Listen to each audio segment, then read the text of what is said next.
Search करें अवामी news. मुल्क भर की ताज़ा तरीन खबरों से बाखबर रहने के लिए सब्सक्राइब करें हमारे चैनल को और बेल आइकन ज़रूर दबाएं।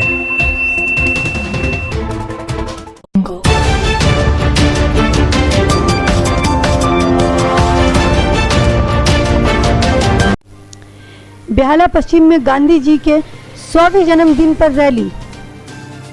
बेहाला पश्चिम से भाजपा ने एक रैली गांधी जी के 150वें यौम पैदाइश पर निकाली। इस रैली में एक शख्स को गुजरात से लेकर आए और इन्हें गांधी जी का हुलिया बनाकर पूरे इलाके में घुमाया। इस रैली में भाजपा के अहम लीडरान शामिल थे। भाजपा नेता राजू बंदोपाध्याय, शंकर देही हांडा, सोमनाथ बंदोपाध्याय। इस रैली में 200 फीट का तिरंगा सबसे अजूबा रहा, जिसने इलाके के लोगों को अपनी जानिब मतवज्जा किया।